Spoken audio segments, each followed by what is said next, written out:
आर्यसंत वरुण महाराज श्री धाम अयोध्या जी से आप सभी देख रहे हैं अयोध्या धाम चैनल।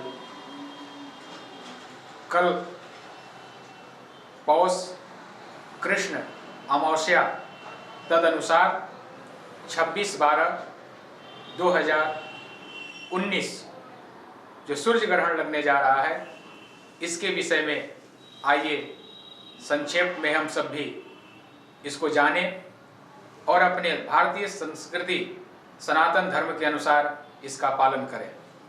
जय श्री राम।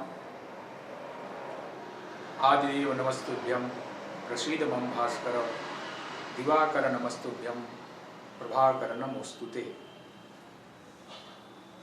कल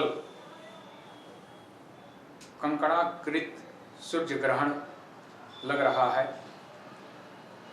सूर्य ग्रहण में किया हुआ जप तप अनुष्ठान और मंत्र जाप स्वमेव सिद्ध हो जाता है। कुछ स्वतः ही सिद्ध के स्थल होते हैं जिसमें दिवाली, होली, सूर्य ग्रहण और चंद्र ग्रहण होता है।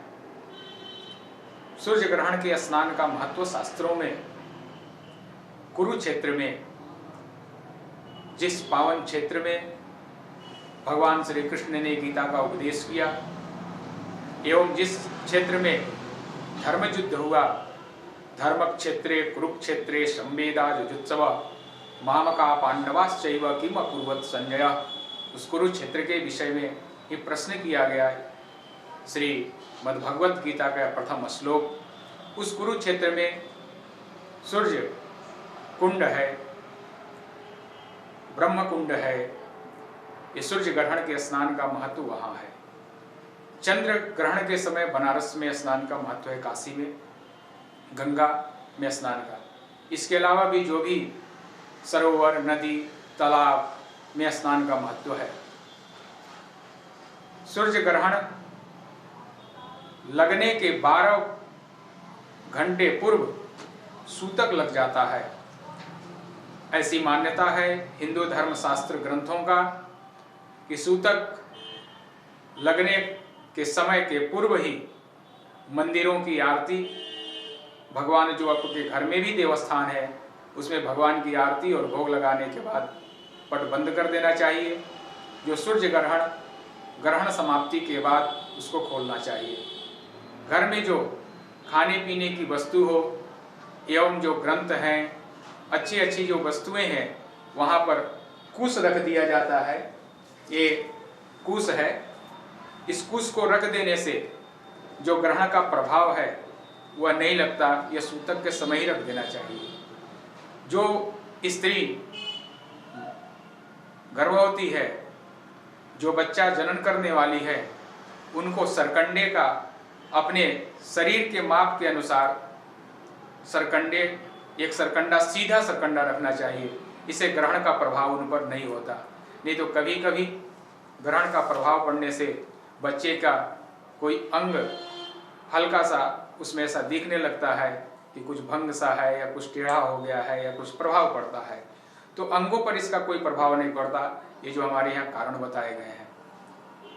अभी कल जो कंकणाकृत सूर्य ग्रहण लग रहा है, ये इसके 12 घंटे पूर्व यानी अभी 8 बजे रात्रि से सूतक प्रारंभ हो जाएगा। सूतक के पहले भोजन जलपान इत्यादि कर लेना चाहिए और जब ग्रहण लगे यानी कल 8 बजे दिन से लेकर और दिन में 11:30 बजे तक, उसको 12 बजे ही मान लेना चाहिए।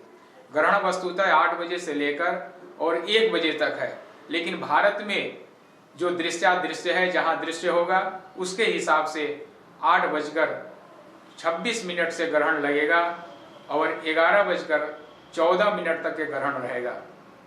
अलग अलग पंचांगों में, अलग अलग ज्योतिषीय गणनाओं में समय का थोड़ा सा हेर फेर है। इसलिए संपूर्ण रूप से सुबह 8 बजे से लेकर और दिन में 12 बजे तक इसका समय मानना चाहिए। जिस मंत्र का आप अनुष्ठान करना चाहते हैं उस मंत्र को ग्रहण के प्रारंभ से ही जाप करते हुए ग्रहण के पूर्ण होने तक जाप करना चाहिए। ग्रहण, स्पर्श, मध्य और मोक्ष 3 काल होता है। जिनको मंत्र इत्यादि जाप नहीं करना है, उन्हें भी ग्रहण काल में भगवान भास्कर पर ग्रहण लगा है, इस भावना से भगवान के नाम का जाप करना चाहिए, भगवान का कीर्तन करना चाहिए। और जब मोक्ष हो जाए तब पवित्र नदियों में, तालाबों में, सरोवर में स्नान करके, दान करके और जनेऊ इत्यादि वस्त्र इत्यादि बदल कर और तब भोजन करना चाहिए। लेकिन बालक, वृद्ध और रोगी के लिए कोई दोष नहीं है, लेकिन एक स्वस्थ और सामान्य व्यक्ति को ग्रहण काल में कुछ भी भक्षण करना, कुछ भी खाना वर्जित है, ऐसा नहीं करना चाहिए। ऐसा करने से तमाम प्रकार की बीमारियों का आघात, बीमारी प्रकट होते हैं शरीर के अंदर, इसलिए इससे बचना चाहिए। और एक निवेदन कि जो ग्रहण है, अलग अलग मत है। हमारे ज्योतिष शास्त्र में ग्रहण की जितनी सटीक जानकारी दी गई है, ऐसा अभी तक कोई भी वैज्ञानिक जानकारी ग्रहण को सटीक नहीं बता पाया, जैसा ज्योतिष के माध्यम से ही यह प्रकट किया जाता है। इसकी अनेक कथाएं हैं, जिसमें सबसे प्रसिद्ध कथा है कि जब समुद्र मंथन हुआ, समुद्र मंथन के समय में अमृत और अन्य रत्न प्रकट हुए, 14 रत्न, जिसमें अमृत और विष भी प्रकट हुआ, मदिरा भी प्रकट हुई। अमृत पान करने के लिए देवताओं और असुरों में विवाद हुआ।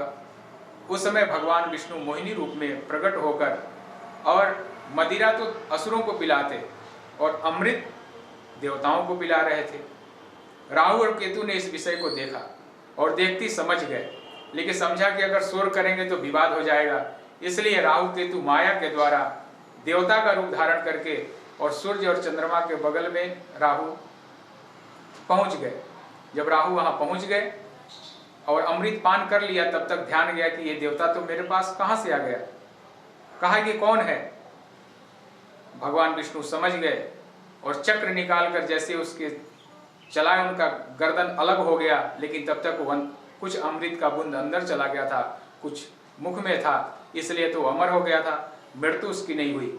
तो जो राहु थे, वो राहु, एक जो नीचे का भाग था वो राहु रहा और ऊपर की भाग केतु बना। सूर्य और चंद्रमा दोनों मिलकर बताए थे, इसलिए ऐसी मान्यता है, लोक मान्यता है कि सूर्य को और चंद्र को राहु और केतु दोनों ग्रसित करते हैं। इसमें अन्य मान्यताएं भी हैं कि पृथ्वी की छाया, ज्योतिष ग्रंथों के अनुसार भी पृथ्वी की छाया जब सूर्य पर और चंद्र पर पड़ती है तब ग्रहण लगता है। किसी भी रूप में ग्रहण को माना जाए, तब भी ग्रहण के समय कोई भी शुभ कार्य नहीं करना चाहिए, ग्रहण के नियम को पालन करना चाहिए। अलग अलग राशियों पर इसका अलग अलग प्रभाव पड़ेगा, जिसमें तुला, कर्क और कुंभ, इन राशियों को फायदा है और इसके अलावा अन्य राशियों को ग्रहण के समय भगवान सूर्य को नहीं देखना चाहिए। इस तरह से ग्रहण काल में किसी को भी जिस पर ग्रहण लगा हो, सूर्य भगवान पर या चंद्र भगवान पर, उनका दर्शन नहीं करना चाहिए, क्योंकि इससे नेत्र ज्योति पर बुरा प्रभाव पड़ने का असर रहता है। इसे बचना चाहिए और भगवान का नाम जाप करते हुए ग्रहण का पूरा पालन करना चाहिए, स्नान और दान करना चाहिए और इस प्रकार से अपने धर्म का पालन करते हुए यश को प्राप्त करना चाहिए। जय जय श्री सीताराम।